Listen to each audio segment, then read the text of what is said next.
Students, welcome to another video from science education. Students, जैसा कि आप सभी को पता है, हम लोग क्लास 9th बायोलॉजी के चैप्टर 5 को डिस्कस कर रहे हैं, है ना। That is the fundamental unit of life. Okay, तो इसमें हम लोगों ने अब तक सेल के बारे में बहुत कुछ जान लिया है, देख लिया है। सेल के कौन कौन से कंपोनेंट्स होते हैं, सेल के कौन कौन से कैरेक्टरिस्टिक फीचर्स होते हैं, उसे हम लोगों ने देखा है ना। तो अब तक जो हम लोगों ने देखा, आइए उसे एक बार रिकैप कर लेते हैं। फर्स्ट ऑफ ऑल, अगर हम बात करें कि जैसे मान लेते हैं कि एक सेल एक बहुत बड़ी सिटी है, राइट। तो इस खूबसूरत सी सिटी में एक छोटी सी सिटी जो है, इसमें सबसे पहले तो कि एक आउटर मोस्ट बाउंड्री होती है जिसपे सिक्योरिटी गार्ड भी होते हैं, right. That is plasma membrane. फिर इस सिटी को कंट्रोल करने के लिए एक हेड क्वार्टर्स भी होता है इसके पास, दैट इज़ न्यूक्लियस, राइट। उसके बाद इसमें एक फैक्ट्री भी होती है जहाँ पे बहुत सारी चीज़ों का प्रोडक्शन होता है ना। जैसे कि हम लोग जिस सोसाइटी में रहते हैं उसमें क्या होता है, हम सोसाइटी में बहुत सारे एक पार्टिकुलर मकान होते हैं जहाँ हम लोग रहते हैं, तो उसकी एक अपनी बाउंड्री होती है। फिर हमारी सोसाइटी में फैक्ट्रीज भी होती हैं जहाँ पे प्रोडक्शन होता है। एक पावर हाउस भी होता है जहाँ से हमें इलेक्ट्रिसिटी प्रोवाइड की जाती है। इसी तरह से सेल को अगर आप रिजेंबल करो एक सोसाइटी की तरह, तो सेल के एक आउटर मोस्ट बाउंड्री होती है जो इसे प्रोटेक्ट करती है, जो इसे स्ट्रक्चरल सपोर्ट प्रोवाइड करती है, दैट इज़ प्लाज्मा मेम्ब्रेन, है ना। फिर हम लोगों के पास ब्रेन होता है कंट्रोल करने के लिए, जो हमारी सारी एक्टिविटीज़ को, हमारे सिस्टम को कंट्रोल करता है। जस्ट लाइक दैट सेल के पास न्यूक्लियस होता है जो कि इसकी सारी एक्टिविटीज़ को इसे कंट्रोल करता है ना। उसके बाद इसमें एक फैक्ट्री होती है जहाँ पे प्रोडक्शन होता है, तो factory that is endoplasmic reticulum, जहाँ पे प्रोडक्शन होता है बहुत सारी चीज़ों का, ये जैसे कि प्रोटीन्स, है ना। तो ये प्रोडक्ट हो गया। अब जब ये प्रोडक्ट तैयार हो जाता है तो फिर इसे स्टोर करने के लिए भी इसमें एक पार्टिकुलर कंपार्टमेंट होता है। तो उस कंपार्टमेंट को गोल्जी एपरेटस कहते हैं, जहाँ पे इसकी पैकेजिंग होती है, राइट।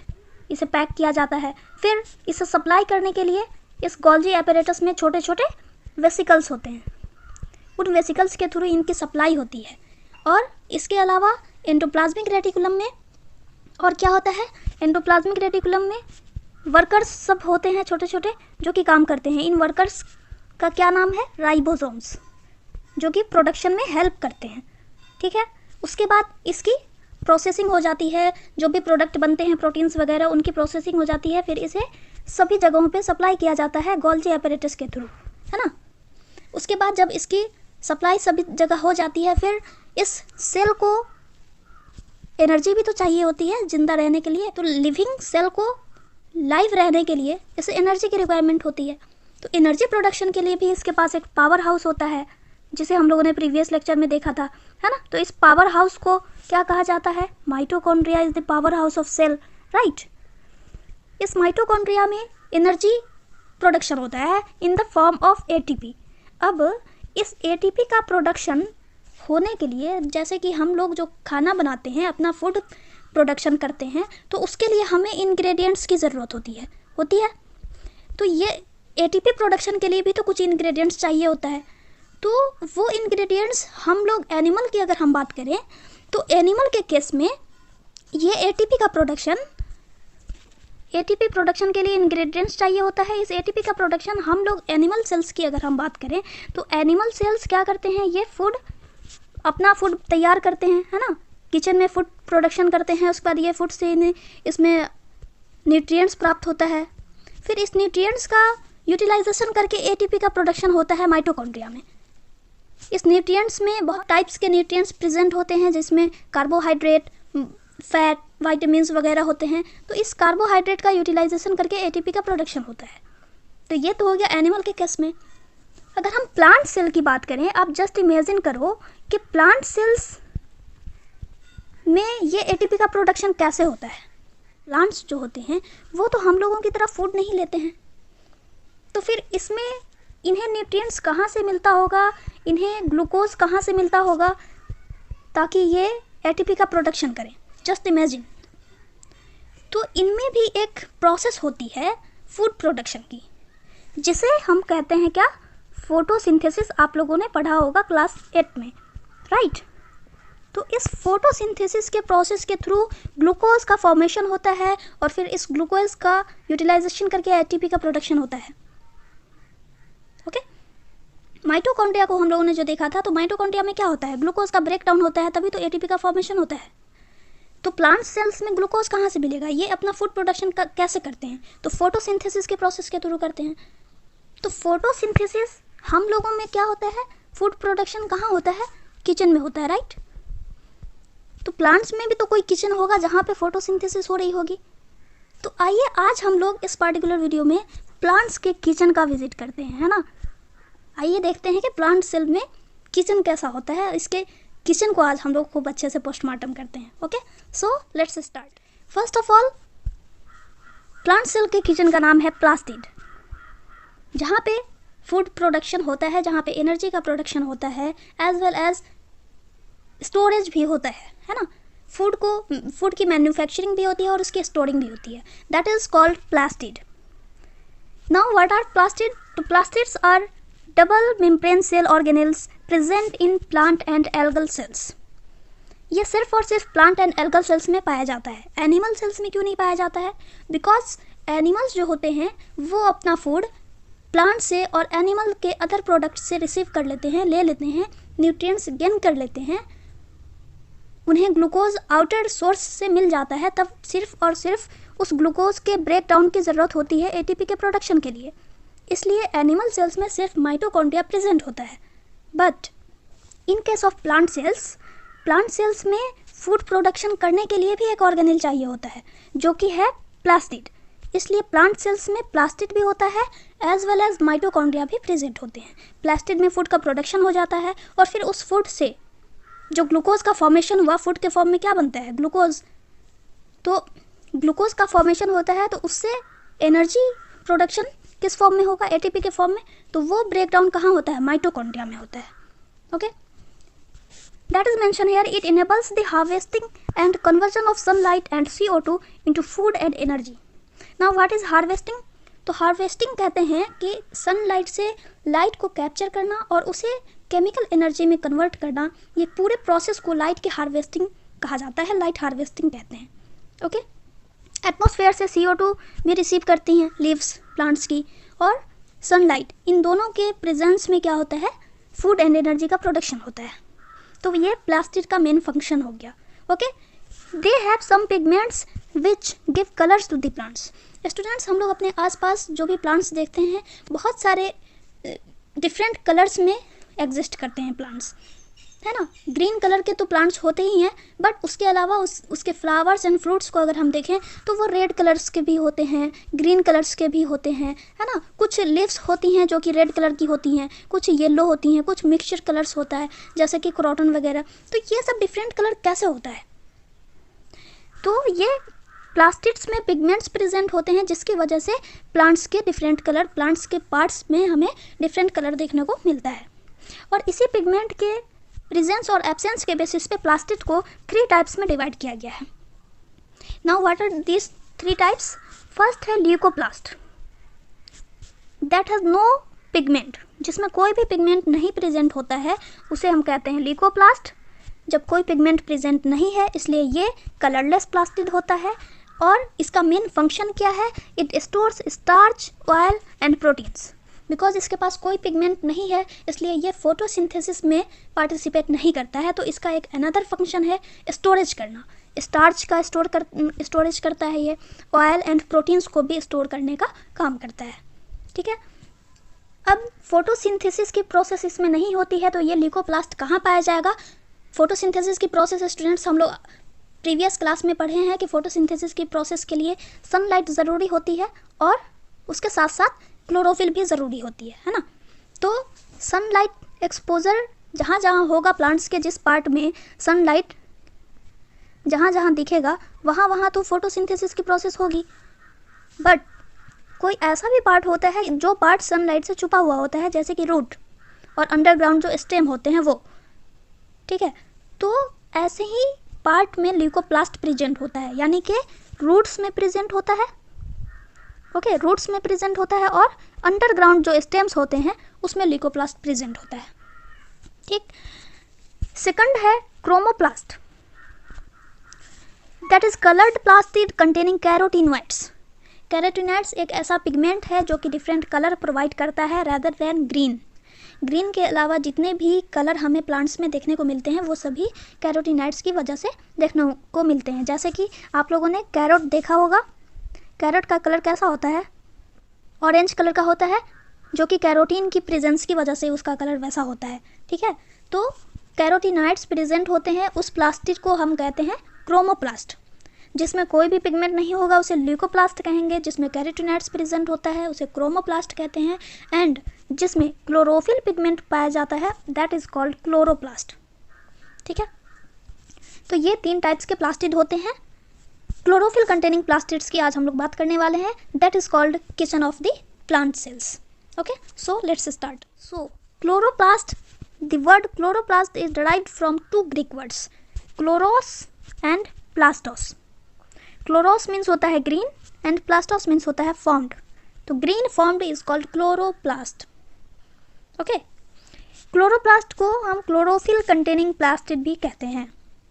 डिस्कवरी की बात करें, it was discovered by Hugo von Mohl in 1837। 1837 में ह्यूगो वॉन मोल एक साइंटिस्ट थे, बॉटनिस्ट थे, जिन्होंने क्लोरोप्लास्ट को डिस्क्राइब किया था। बट द टर्म क्लोरोप्लास्ट वो किसने दिया था, तो एडवर्ड स्ट्रैसबर्गर ने 1884 में ये टर्म दिया था chloroplast. Okay, now what is chloroplast? तो chloroplast is a type of plastid as we know, which is a double membrane organelle found in plant and algal cells. Algal cells यानी कि algae के sales में present होता है। तो algae, cyanobacteria का आपने नाम सुना होगा, ब्लू ग्रीन एल्गी का, प्रोटिस्ट का नाम सुना होगा, उन सभी में ये पाया जाता है बिकॉज उसमें भी फोटोसिंथेसिस की प्रोसेस होती है। तो जो भी फोटोसिंथेसिस की प्रॉपर्टीज रखते हैं उन सभी में क्लोरोप्लास्ट प्रेजेंट होता है। Okay, it is the main site of photosynthesis. Photosynthesis की प्रोसेस यहीं पे होती है। और फोटोसिंथेसिस क्या होता है, तो फोटोसिंथेसिस वो प्रोसेस है जिससे प्लांट्स अपना फूड प्रोडक्शन करते हैं, एनर्जी प्रोडक्शन करते हैं। Okay, it contains a green pigment called chlorophyll that captures energy from sunlight and convert it into food and energy। इसमें क्लोरोप्लास्ट में क्लोरोफिल पिगमेंट होता है। इसका मेन फंक्शन क्या होता है, तो एनर्जी को कैप्चर करना यानी एब्जॉर्ब करना। सनलाइट जो आ रही होती है, पत्तियों पे पड़ती है, लीफ पे पड़ती है, उस लीफ पे प्रेजेंट होता है क्लोरोफिल जो कि सनलाइट को क्या करता है, कैप्चर करता है। ठीक है, और फिर इस सनलाइट को कैप्चर करके इसे फूड एंड एनर्जी में कन्वर्ट करता है। Okay, Now the number of chloroplast varies from cell to cell। ये सेल टू सेल वेरी करते रहते हैं। किसी सेल में 1 क्लोरोप्लास्ट प्रेजेंट होता है तो किसी सेल में 100 क्लोरोप्लास्ट प्रेजेंट होता है। जैसे कि यूनिसेलुलर एल्गी की बात करें तो उसमें सिर्फ 1 क्लोरोप्लास्ट प्रेजेंट होता है। बट वहीं पे हायर प्लांट्स की बात करें, जस्ट लाइक अराबिडोप्सिस एंड वीट, तो इसमें अप टू 100 क्लोरोप्लास्ट प्रेजेंट होते हैं। स्टूडेंट्स, जब हमने माइटोकॉन्ड्रिया को डिस्कस किया था तो देखा था कि उसमें अपना डीएनए होता है, राइबोसोम्स होते हैं। उसी तरह से क्लोरोप्लास्ट के पास भी खुद का डीएनए और राइबोसोम प्रेजेंट होता है। इसे भी सेल डिवीज़न करने के लिए, इसे भी खुद ब खुद डिवाइड होने के लिए न्यूक्लियस पे डिपेंड नहीं होना पड़ता है, ये अपने आप डिवाइड हो जाते हैं बिकॉज इट हैज़ आउन जीनोम। ओके, क्लोरोप्लास्ट डीएनए को हम एब्रीवेटेड फॉर्म में cpDNA लिखते हैं एंड माइटोकॉन्ड्रियल डीएनए को क्या लिखेंगे, mtDNA। ओके, ये था इंट्रोडक्शन क्लोरोप्लास्ट के बारे में। अच्छा, एज वी नो कि क्लोरोप्लास्ट जो होता है वो सिर्फ और सिर्फ प्लांट सेल्स में पाया जाता है, एनिमल सेल्स में नहीं पाया जाता है ना। लेकिन ये प्लांट सेल्स में कहाँ पाया जाता है, किस पार्ट में प्रेजेंट होता है, तो ये प्लांट लीव्स में प्रेजेंट होता है। प्लांट लीव्स में एक सेल्स होती है दैट इज़ गार्ड सेल्स, उसी गार्ड सेल में ये प्रेजेंट होता है। ठीक है, क्लोरोप्लास्ट आर ओवल शेप्ड, जैसा कि आप यहाँ पे फिगर में देख रहे हो कुछ ओवल शेप का नज़र आ रहा है। तो ये क्लोरोप्लास्ट कैसा होता है, देखने में ओवल शेप्ड होता है। माइटोकॉन्ड्रिया की जब हमने बात करी थी तो माइटोकॉन्ड्रिया का स्ट्रक्चर जो होता है वो स्मॉल होता है, बट क्लोरोप्लास्ट इतना इसका स्ट्रक्चर लार्ज होता है कि इसे हम माइक्रोस्कोप से देख सकते हैं, ये माइक्रोस्कोप से विजिबल होता है। बट माइटोकॉन्ड्रिया का स्ट्रक्चर कुछ थ्रेड लाइक दिखाई देता है। माइक्रोस्कोप से जब हम उसे देखते हैं तो वो कुछ थ्रेड लाइक स्ट्रक्चर दिखता है, इसलिए उसका नाम भी पड़ा है माइटोकॉन्ड्रिया, है ना। लेकिन ये स्ट्रक्चर जो होता है क्लोरोप्लास्ट वो लार्जर दैन माइटोकॉन्ड्रिया, इसे हम बहुत अच्छी तरह से माइक्रोस्कोप से देख सकते हैं। ओके, अब आइए हम इसके स्ट्रक्चर की बात करते हैं, कौन कौन से कंपोनेंट्स पाए जाते हैं। तो there are 3 main components of chloroplast. First chloroplast envelope, second stroma, mitochondria में भी हमने देखा था इसी तरह का स्ट्रक्चर, है ना। और थर्ड मेन इंपॉर्टेंट जो स्ट्रक्चर होता है क्लोरोप्लास्ट का, that is thylakoid system. Students, जब हमने माइटोकॉन्ड्रिया की बात की थी तो माइटोकॉन्ड्रिया में भी 2 मेम्ब्रेन होते हैं, आउटर मेम्ब्रेन, इनर मेम्ब्रेन, और उसके बीच के स्पेस को इंटर मेम्ब्रेन स्पेस कहते हैं। सेकंड स्ट्रक्चर हमने उसमें देखा था मैट्रिक्स, राइट। उसी मैट्रिक्स की तरह, उसी मैट्रिक्स को क्लोरोप्लास्ट के केस में हम स्ट्रोमा कहते हैं।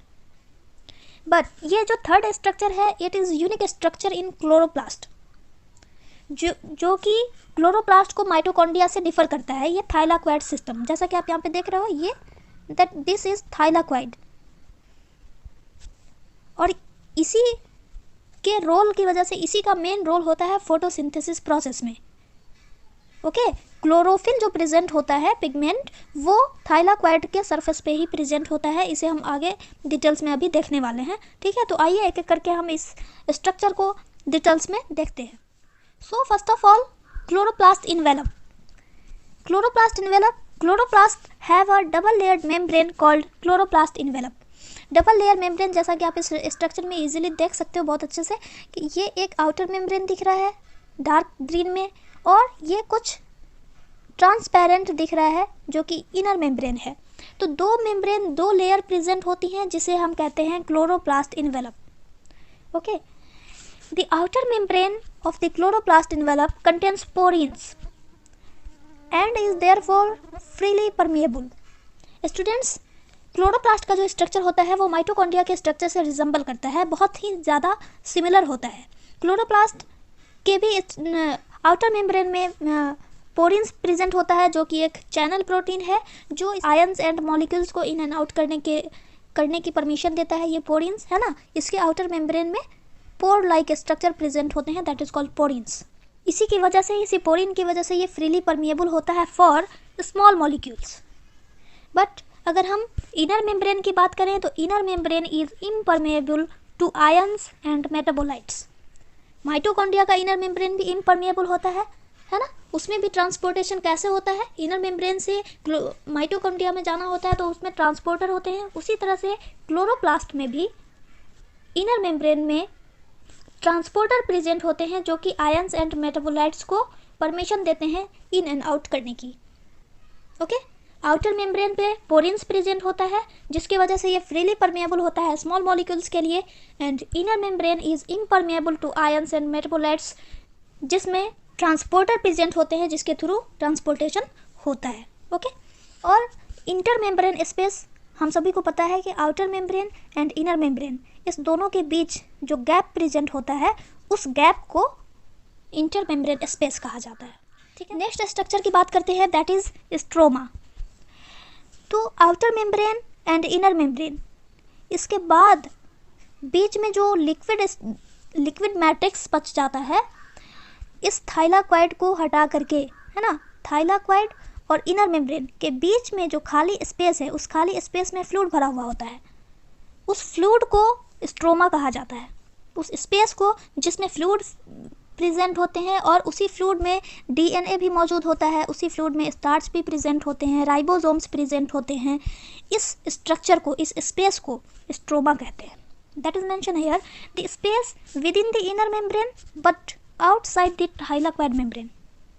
इनर मेम्ब्रेन के अंदर का स्पेस और थाइलाक्वाइड के बाहर का स्पेस, ठीक है, जो कि कलरलेस एल्कलाइन डेंस फ्लूइड से फिल्ड होता है, उस स्पेस को स्ट्रोमा कहते हैं। Okay, repeat again, inner membrane and thylakoid membrane के बीच के स्पेस को हम स्ट्रोमा कहते हैं, सिंपल।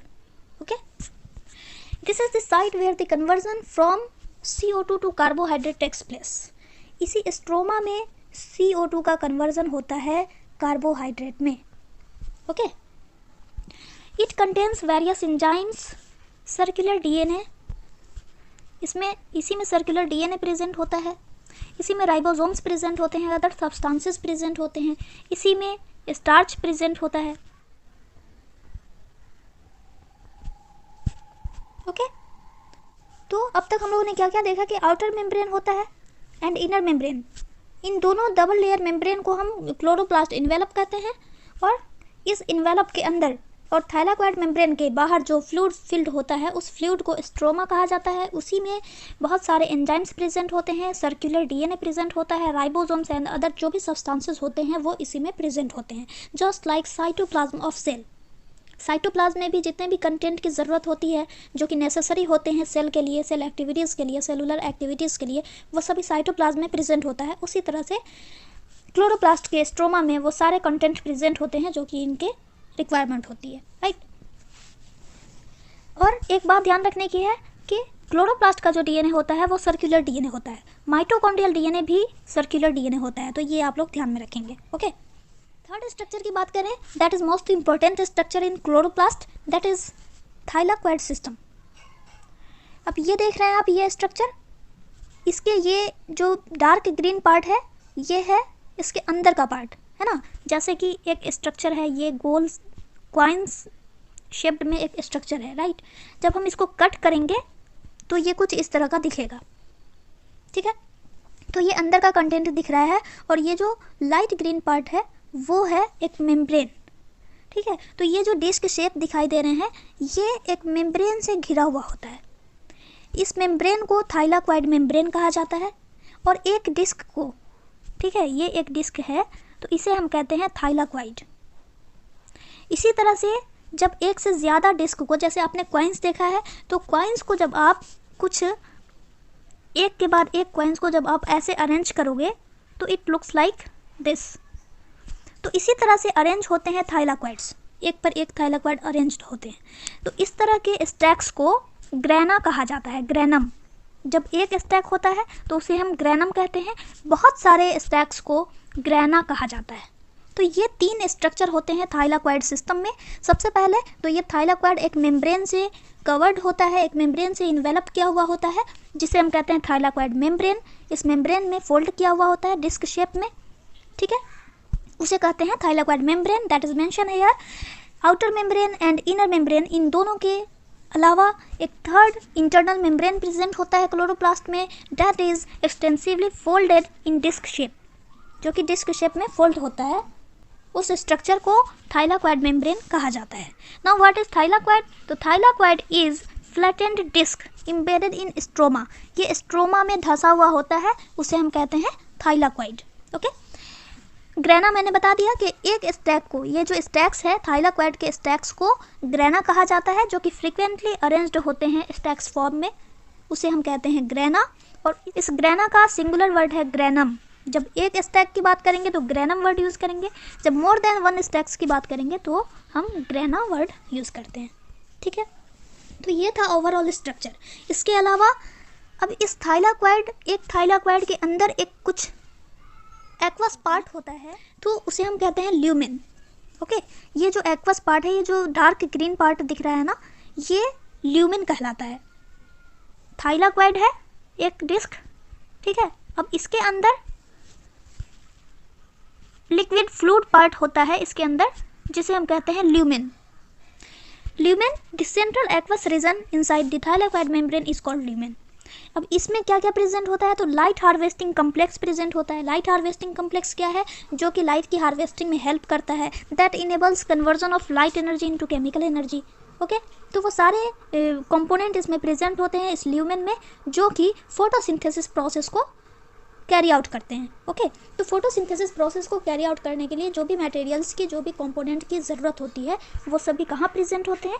थाइलाकोइड ल्यूमेन में प्रेजेंट होते हैं, okay. It also contains photosynthetic pigments, that is chlorophyll and carotenoids. जितने भी फोटोसिंथेटिक पिगमेंट और नॉन फोटोसिंथेटिक पिगमेंट्स होते हैं वो सभी पिगमेंट कहाँ प्रेजेंट होते हैं? इसी थाइलाकोइड ल्यूमेन में प्रेजेंट होते हैं, okay. Next structure stromal lamellae. Lamellae पढ़ेंगे इसे, है ना। जब हम सिंगुलर लिखेंगे तो वो हो जाएगा लैमेला, और इसे जब हम प्लूरल लिखते हैं तो इसके आगे हम ई लगा देते हैं, तो इसे हम पढ़ेंगे लैमेली, ओके। तो स्टूडेंट्स, यहाँ पे इस स्ट्रक्चर में अगर आप देखिए, एक ग्रेनम दूसरे ग्रेनम से कुछ इस तरह से कनेक्टेड है, राइट। एक ग्रेनम दूसरे ग्रेनम से कुछ इस तरह से कनेक्टेड है, एक लिंक से कनेक्टेड है। इस लिंक को लैमेली कहा जाता है, ठीक है।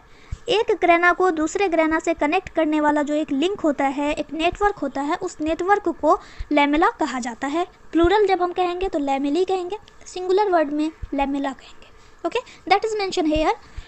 Extensions that run from one granum through the stroma, stroma होते हुए जो एक ग्रेनम से दूसरे ग्रेनम, नेबरिंग ग्रेनम तक जो रन करता है, उस एक्सटेंशन को लैमेली कहा जाता है।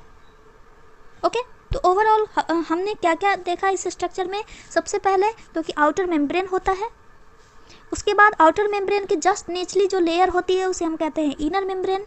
इन दोनों के बीच के स्पेस को इंटर मेम्ब्रेन स्पेस कहा जाता है।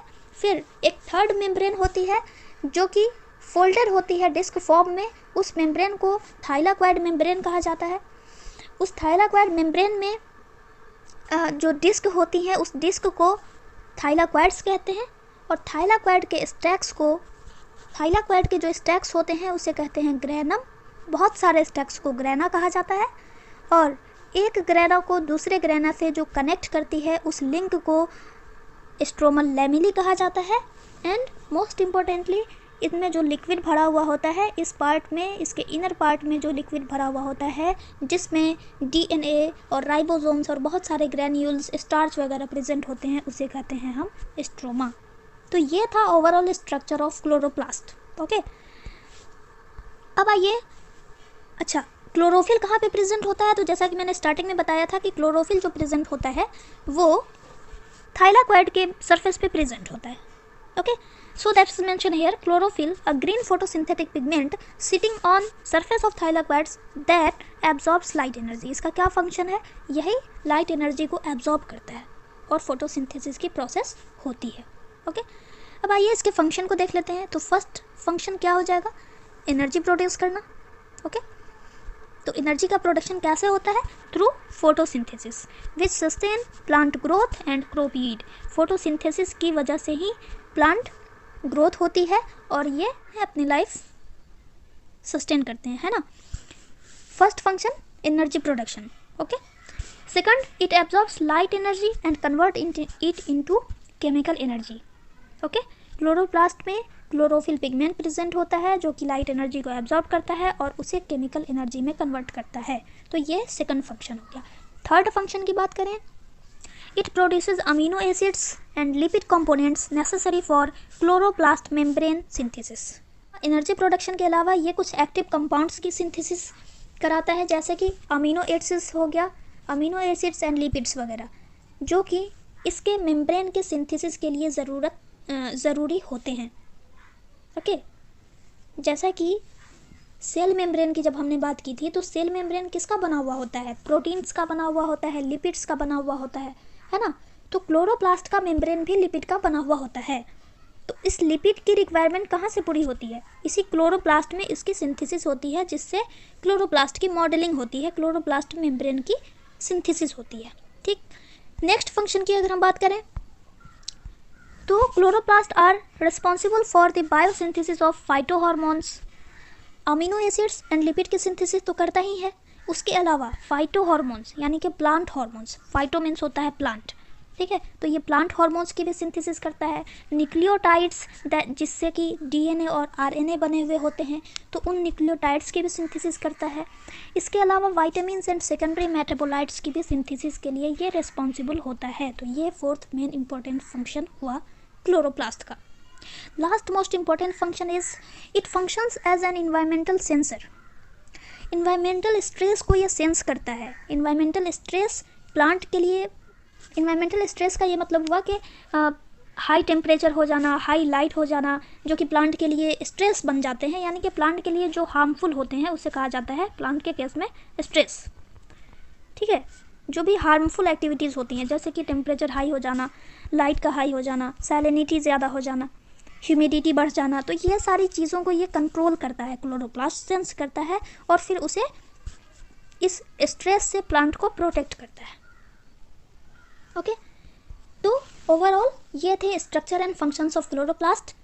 आई होप आप सभी को समझ में आ गया होगा। आइए एक बार हम लोग इसको समराइज़ कर लेते हैं, जो भी अभी तक हम लोगों ने देखा है उसे एक बार summarize. So first of all plastids double membranous structure है जो कि प्लांट्स एंड एल्गल सेल्स में प्रेजेंट होता है। इसके मेन फंक्शन क्या है? तो manufacturing and storing of food. They have some specific pigments which give specific colours to the plants. और इसी पिगमेंट के बेसिस पे इसे 3 पार्ट्स में डिवाइड किया गया है। एक होता है ल्यूकोप्लास्ट, आपके एनसीईआरटी बुक के अकॉर्डिंग 2 पार्ट होते हैं, ल्यूकोप्लास्ट और क्रोमोप्लास्ट। ठीक है, ल्यूकोप्लास्ट कलरलेस प्लास्टिड को कहा जाता है जो कि नॉन फोटोसिंथेटिक पार्ट्स में पाए जाते हैं, जैसे कि रूट्स हो गया, अंडरग्राउंड स्टेम्स जो होते हैं जिसमें फोटोसिंथेसिस नहीं होती है ना, क्योंकि सनलाइट का एक्सपोजर नहीं हो पाता है वहाँ पे, तो उस पार्ट में ल्यूकोप्लास्ट प्रेजेंट होता है। Chromoplast that is carotenoid containing plastid, जो कि येलो, ऑरेंज और रेड कलर देता है प्लांट के डिफरेंट पार्ट्स को, है ना। ये बेसिकली कहाँ पाया जाता है? तो फ्लावर्स एंड फ्रूट्स में प्रेजेंट होता है। थर्ड टाइप की बात करें दैट इज क्लोरोप्लास्ट। तो क्लोरोप्लास्ट क्लोरोफिल कंटेनिंग प्लास्टिड को क्लोरोप्लास्ट कहा जाता है। That gives green colour to the plant parts and where it is found? तो it is found in leaves and stems. Okay, इसके बाद हमने क्लोरोप्लास्ट की बात की। तो chloroplast is derived from 2 Greek words, chloros and plastos. Chloros means होता है ग्रीन, प्लास्टोस मीन्स होता है फॉर्म्ड। ओके, इसकी डिस्कवरी किसने की थी? तो 1837 में ह्यूगो वन मोल ने इसको डिस्कवर किया था। एंड क्लोरोप्लास्ट टर्म किसने दिया था? तो एडवर्ड स्ट्रासबर्गर ने 1884 में इसे क्लोरोप्लास्ट टर्म दिया था। इसके शेप की बात करें, it is an Oval shaped structure, double membranous होता है। स्ट्रक्चर की बात करें तो आउटर मेम्ब्रेन होता है, आउटर मेम्ब्रेन जो कि फ्रीली परमेबल होता है और इसके सरफेस पे पोरिन्स प्रेजेंट होते हैं जो इसे स्मॉल मॉलिक्यूल्स को इन एंड आउट करने की परमिशन देते हैं। इनर मेम्ब्रेन इज इम्परमेबल, और इम्परमेबल होने की वजह से इसमें ट्रांसपोर्टेशन कैसे होता है? तो इसमें कुछ स्पेसिफिक मेम्ब्रेन ट्रांसपोर्टर्स पाए जाते हैं जिसके through ions and metabolites in and out कर पाते हैं। Intermembrane space, the gap between outer and inner membrane is called intermembrane space. Next structure stroma, the matrix filled with dense fluid between inner membrane and thylakoid membrane. इन दोनों के बीच में जो fluid filled matrix present होता है उसे stroma कहते हैं। और स्ट्रोमा ही वो साइट है जहाँ पे CO2 एंड कार्बोहाइड्रेट का कन्वर्जन होता है, CO2 से कार्बोहाइड्रेट का कन्वर्जन होता है। Third, thylakoid membrane that covers thylakoid. Thylakoid के आउटर मोस्ट कवरिंग को थाइलाक्वाइड मेम्ब्रेन कहा जाता है जिसमें थाइलाक्वाइड प्रेजेंट होता है। ओके, इसके बाद thylakoid that are flattened disc embedded in stroma, stroma में जो इम्बेड होता है उस डिस्क को थाइलाक्वाइड कहते हैं।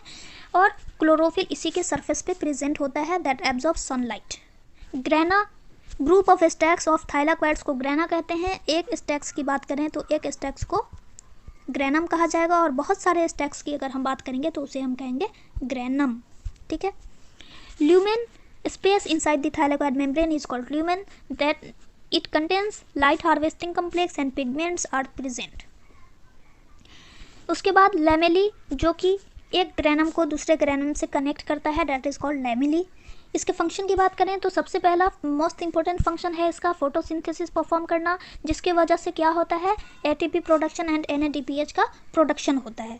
इसके अलावा और क्या काम है क्लोरोप्लास्ट का? तो it is responsible for biosynthesis of amino acids, lipids, vitamins, phytohormones, secondary metabolites and nucleotides, as well as it acts as environmental sensor, जो कि environmental stress को सेंस करता है और उससे प्लांट को प्रोटेक्ट करता है। Okay, so overall we are done with this. अब नेक्स्ट लेक्चर में हम अनदर सेल ऑर्गेन्स की बात करेंगे। Okay, so thank you everyone.